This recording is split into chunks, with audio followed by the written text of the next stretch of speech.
just wanted to say a special thanks to Adam Vatterat, who's kind of running the tech behind the scenes for us to keep things running smoothly, so we can focus on what we're here for. So we'll share a little bit more about how Amy and I connected and some of the projects that we're working on and excited to share with you in a little bit. But a bigger picture reason that we wanted to host this webinar was just to have a sense of talking with each other about how we're connecting.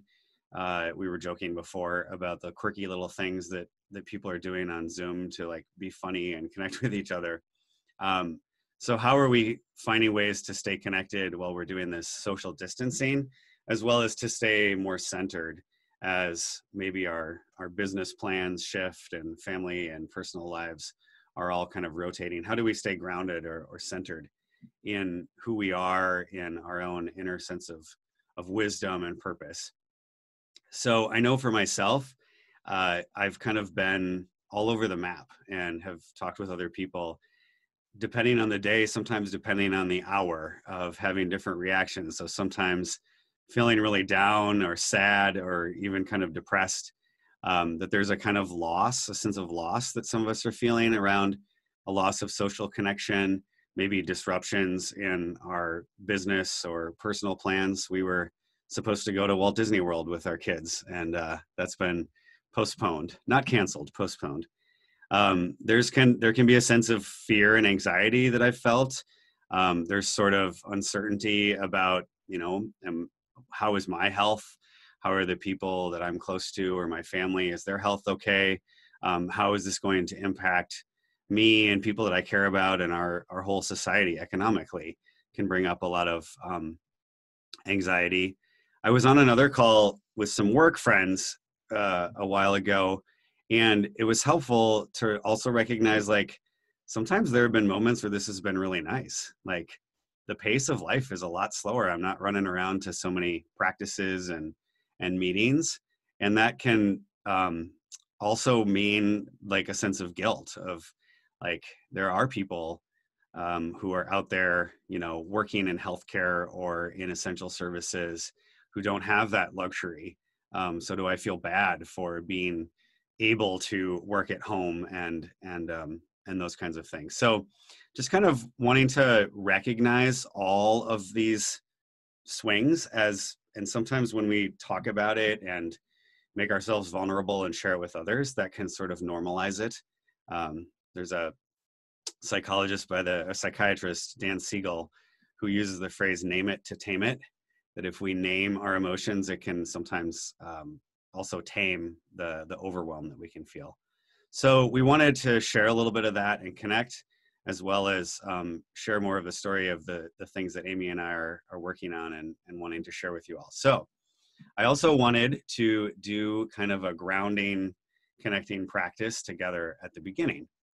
So I will invite you. You're all already muted, so you don't have to feel self-conscious about anybody watching you. Just to place yourself into a kind of a grounding space. This is a practice I've been doing myself recently. My favorite way to do it is to be outside and standing, and if I can, even better with my shoes off to really feel the earth. But wherever you are, at a desk, or if you're seated, if you prefer to stand, just begin by placing yourself into a comfortable position. And whether you're standing or sitting, just have your feet flat on the ground and put equal weight on both sides of your body. So whether that's on your feet or your sit bones, and just allow your head, your neck, your spine to come into a kind of natural alignment. So you're not straining to sit up or slouching forward. And then you can let your chin drop down just a little bit and notice how that just allows the little tension in the back of your neck to release a little bit deeper. Now, the invitation is to take in the deepest breath you've taken all day, and then sigh it out.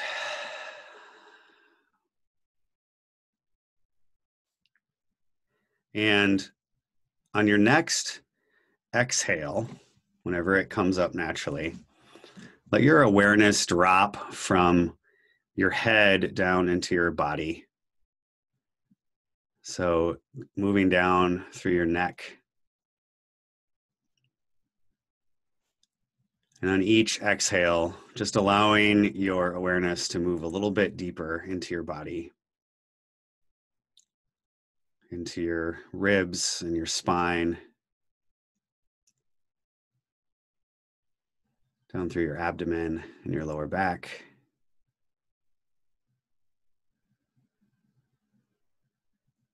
into your hips, your legs, into your knees and your lower legs, into your ankles, soles of your feet, all the way out to the very tips of your toes.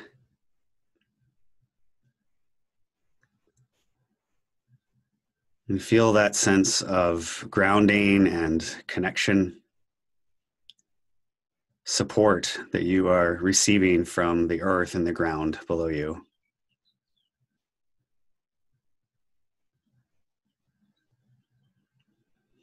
And as we pause in this connected space, just allow any thoughts or tensions in the body, anxieties or memories that come up to just flow back down to the earth.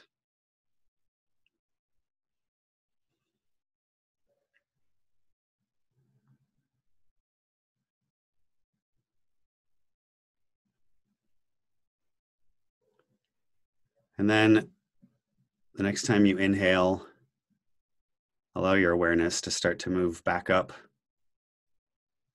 through the soles of your feet to your ankles, your legs,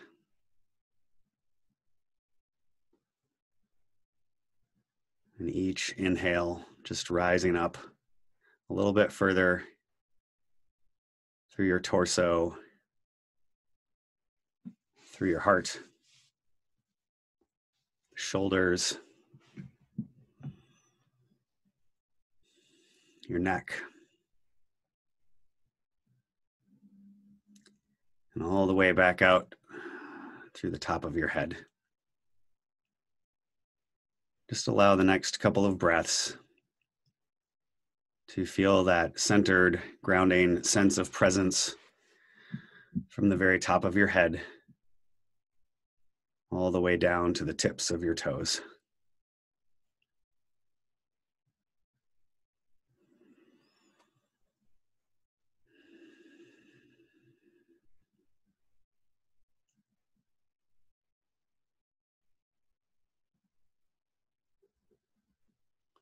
And then as we wrap up our centering, grounding practice, just invite you to set an intention for our time together.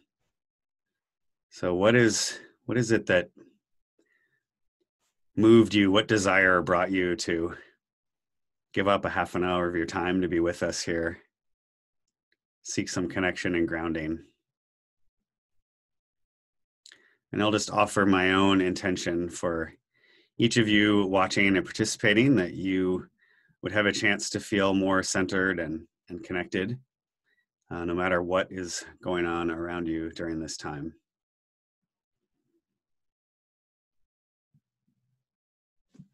So if you haven't already done so, you can open your eyes up again if you closed them and come back to our space together. So thanks for joining me for that. Hopefully that got you in a good relaxed space at the end of your day. And I want to turn things over now to Amy to tell her story of how we first connected and some of the exciting new projects that we're working on together.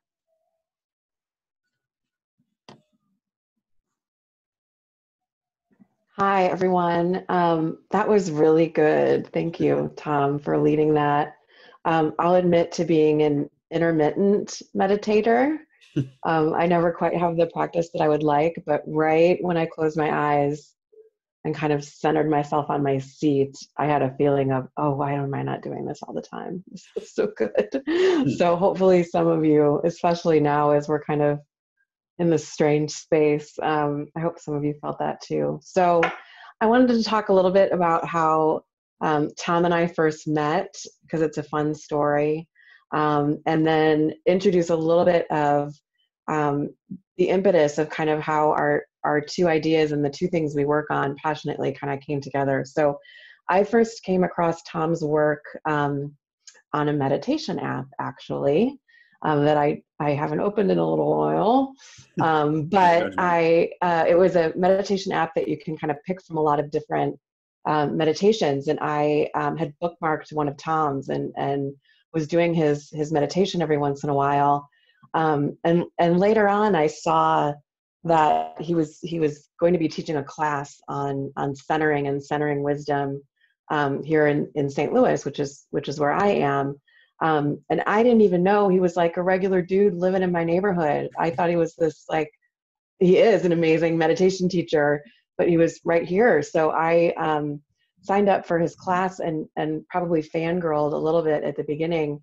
But thinking about centering yourself in your leadership and in your goals really changed my perspective a little bit on what I was doing with my career and kind of where I was and what pieces of myself belonged in those career goals. So it helped me think a little bit differently too about this meditation practice or this centering practice and how that can look like a lot of different things. So at the time, I was a pretty stressed out founder of a startup.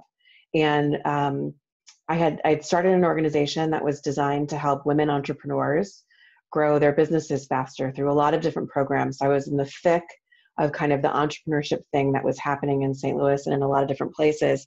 My company was growing, my staff was growing. I was suddenly leading a lot more people, a lot more initiatives, and having to make bigger and bigger decisions about staff and budgets. And it was getting hard, and I was certainly in need of some centering. And some of the work that Tom was doing and the classes and the learning he was offering was fitting really nicely into this time when I really needed it. So centering for me and thinking about centering in leadership really got me in touch with what was motivating me and why I had started this business in the first place, and what parts of all the scramble that I was trying to manage, all the plates that I had spinning in the air, what part of that was most important. And it purposed me a little bit. Now I lose that center all the time and have to go back to it. That's what the practice is, right? I have to find it again. But getting in touch with it really helped me a lot. My business ended up changing and feeling a little bit more purpose and a little bit more centered in how I was leading and the decisions that I was making helped me make some really hard decisions as my business was changing, including ending some programs that I loved, laying off some staff because we had changed things, doing different things with our budget. But it really helped me get to the core of what we did and what I wanted to do, which was to help groups work together better and help people that were coming together with some kind of an affinity meet together with their challenges and do that a lot more efficiently and effectively than a lot of groups that have come before, and the group dynamics that get involved kind of allow us to be together. So I was able to really kind of pull my business back to what I did at the core, and that really helped me and us. I have a co-founder as well, kind of make our services and broaden the audience that we were serving. And so now we're able to serve a much larger audience with this group method that we built. And so I'm going to say a little bit about what that group method is, and then Tom's going to reflect on how he's experienced it kind of as a user. So you've seen, if you visited Tom's website and in some of the marketing for this that we've done, we've referred to growth groups. So we call what we do with small groups, growth groups. And so you'll hear us refer to that. I just, in my heart, believe that we have a lot to learn from our peers and the people that are around us and the experience of others. So a lot of times we learn from bosses or teachers, or if we're running a business or we're leading a team, we learn from the people below us, but we often forget to learn from the people and share the experiences of the people right at our level. And if we do that at all, the way we do it isn't often very effective. So we talk a lot about the book club gone bad. We have a natural tendency as humans to interrupt each other, or speak over one another, or say, yeah, but, or kind of jump to solving problems before we really understand them. And so the methodology that we've built is based on, first really understanding the problem and the people that you're with before you jump right to solving the challenge or opportunity that they're facing. So we do this in growth groups in 30-minute chunks of helping each other. We focus on one person's challenge or opportunity for 30 minutes, and we bring them some action items, and then we do that for someone else. And we're able to kind of do that collectively as a group. A little bit of logistics. These groups are formed of 7 to 9 people that have some kind of affinity. So we're all here today because we have some kind of affinity to want to be centered and connected during this time. These groups meet monthly, and they present whatever challenge or opportunity is kind of on their mind that month. And so we're able to get support from each other and do that over and over again as we stay connected to each other. And we learn about our businesses and our lives and our leadership and the challenges that we're facing and maybe our families. And we can kind of continue to help with the wisdom in the room of our growth group to do that for each other. And so we've created a software that makes all of that easier.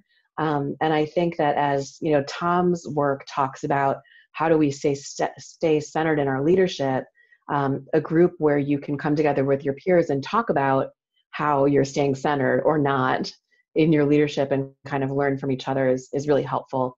So I'm going to pass it back to Tom, and he's going to talk to you. We did a little bit of a demo with Tom and some of his friends, and he had an experience during that of learning what it was all about. So he's going to share that as a user.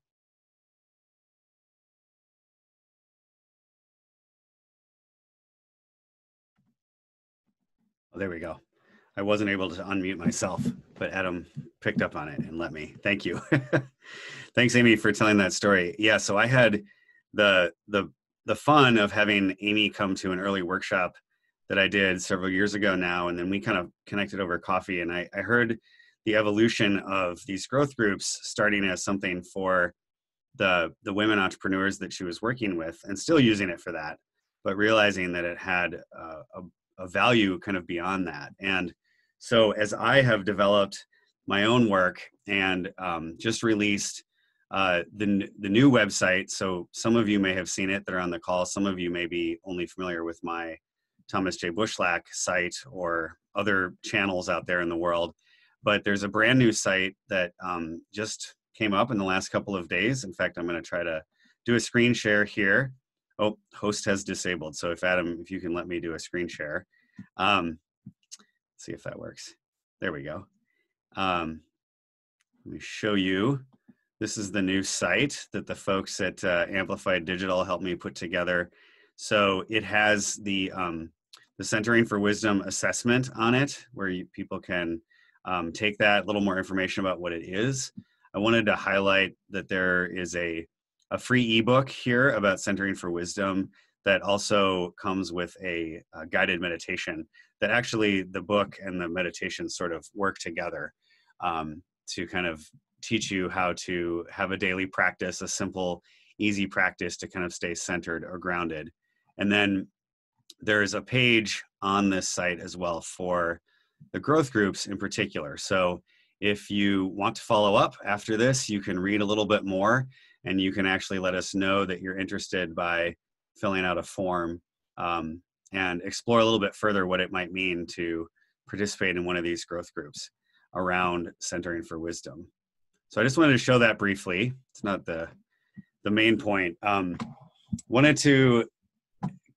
We did a demo because I had heard Amy talking about the growth groups and the software. And one of the things that I got a couple friends to come on a call with me, and I threw out a problem that I threw it out as almost kind of like a I wasn't maybe taking it fully seriously, if I'm honest, as like a personal challenge for me. I said, I talked about, you know, my second sitting meditation of the day that I try to do, and struggling with falling asleep. And I picked that because it's something that I hear from a lot of people when I teach the workshops on centering prayer and meditation, and people who try to really get into that daily habit of doing a meditation a couple of times a day. That second one in particular is really hard to get in, and oftentimes easy to kind of feel a little more distracted and or sleepy. But the thing that I thought was so cool was the software of the growth groups forces the other members of the group, and there's like a timer that counts down, and to ask questions to clarify first.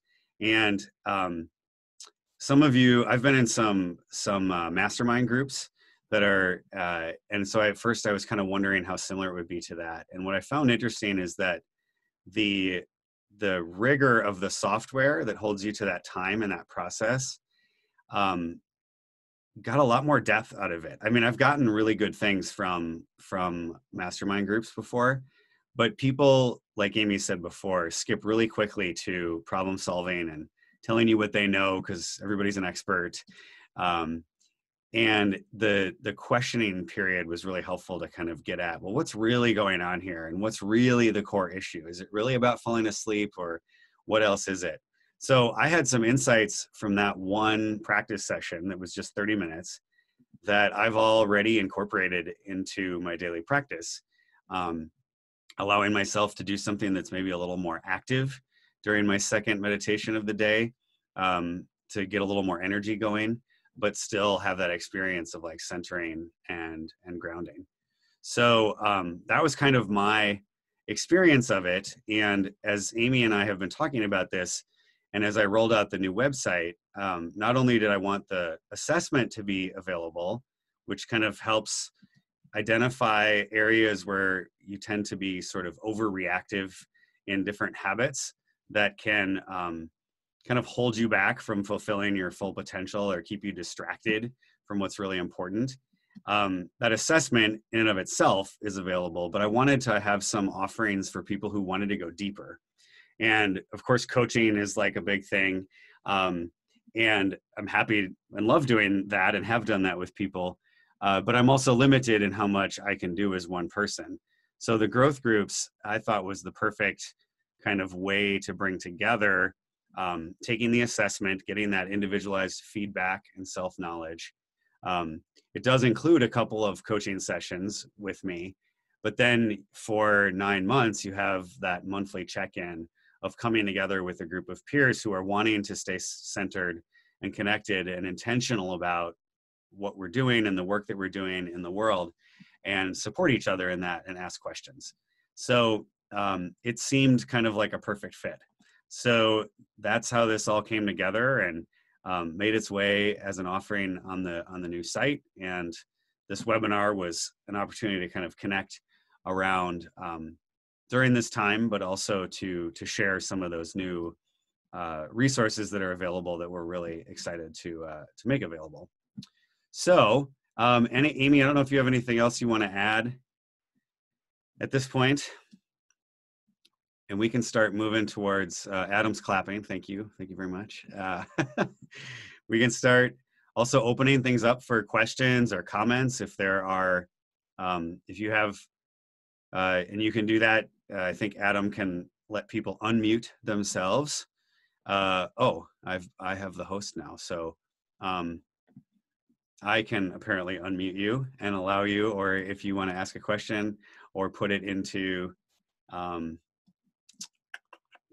text box. But if you have questions about the growth groups, about the new website or the assessment, or just want to kind of check in about how you're doing during this time and where you're at, that we're kind of open for that for a little bit.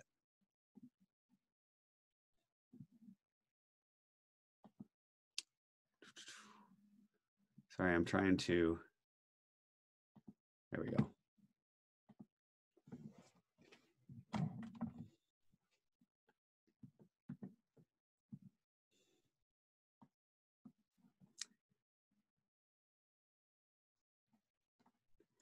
So I don't know if you have any thoughts, Amy, while we're waiting to see if anybody has any questions Okay. or engagement or. I would love to answer any questions that anyone has about what the groups are like, or maybe what we've used them for in the past, or what results we've seen. Or I do think it's what's always encouraging to me is we've found that when these groups come together, it's a real different way of thinking.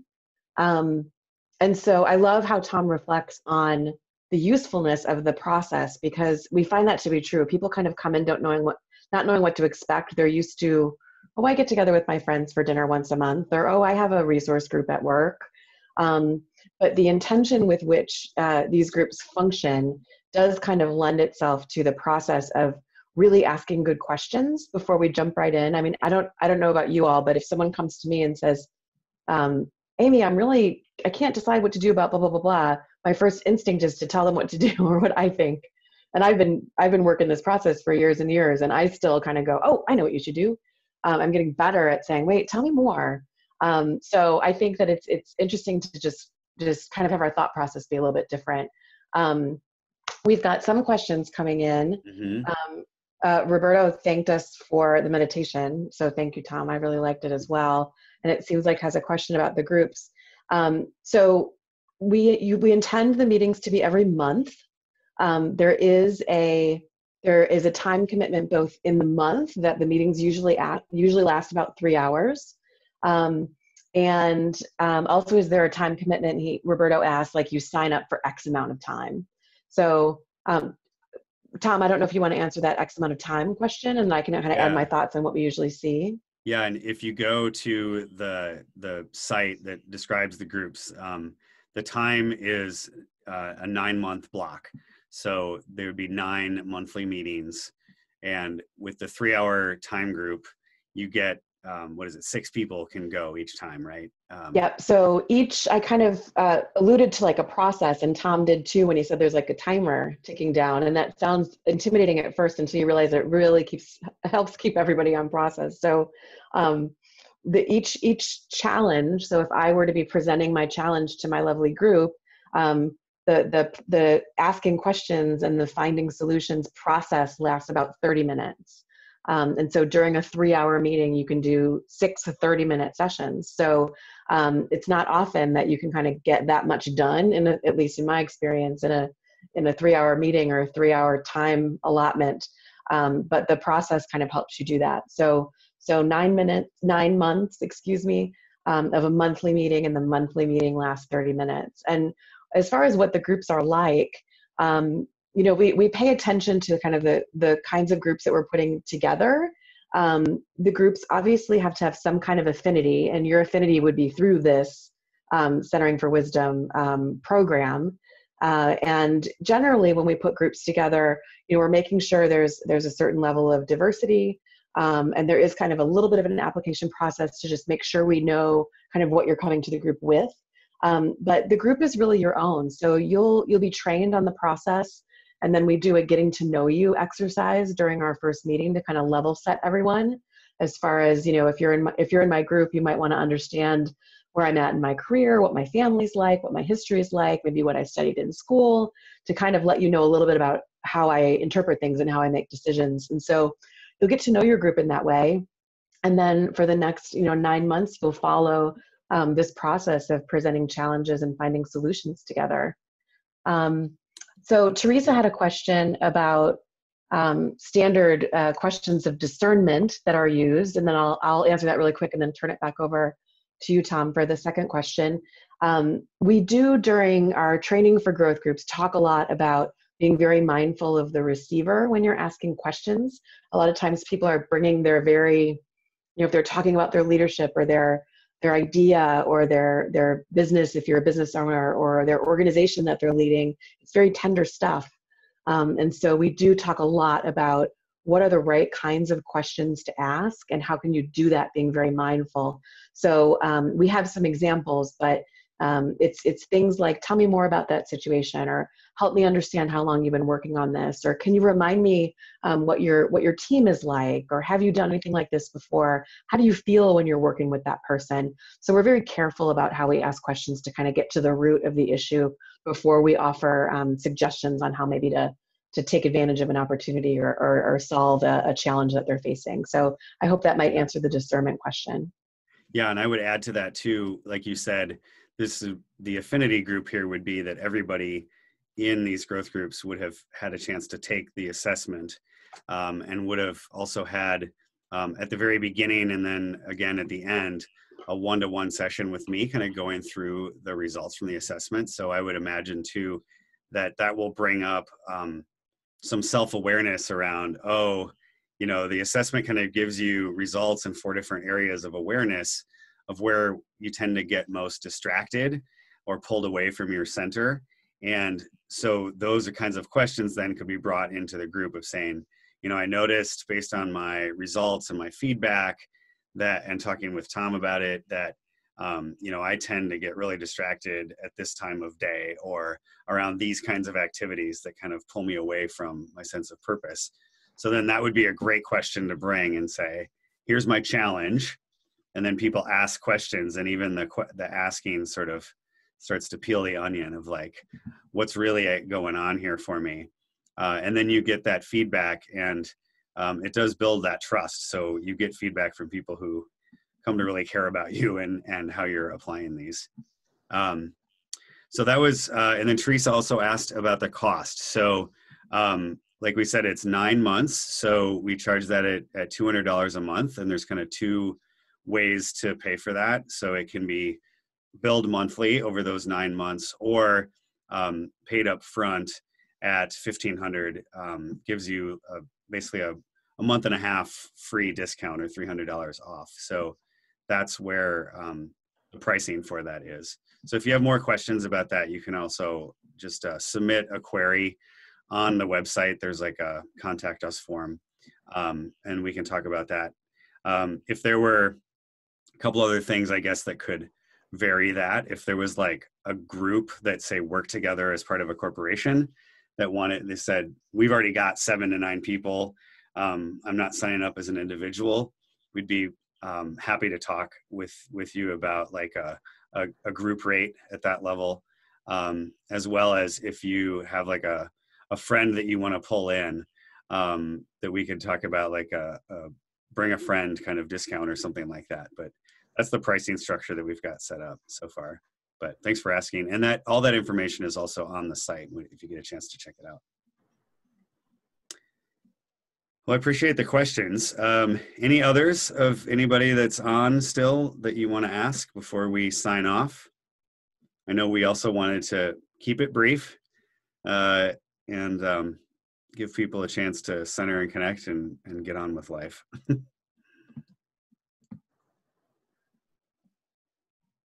So the website, if you don't see it in the chat, is centeringforwisdom.com. Yeah, so, and then Adam, if you don't mind putting up that final slide. I think I gave you the host function again so people can see that. But thank you all. Really appreciate you taking some time to be here with us. This gives you the link. One of my favorite quotes, I end almost every presentation with this, from Thich Nhat Hanh, a Vietnamese Zen Buddhist monk. The most precious gift we can offer anyone is our attention. So really, really grateful for you all being here and offering your attention. And stay tuned. We will send you the recording if you'd like it, as well as a follow-up survey. Short, simple, and sweet, just to kind of get some feedback on what's helpful and what's useful. And thanks again for being here, and hope you all have a great rest of your night. Thank you, everyone. Thanks.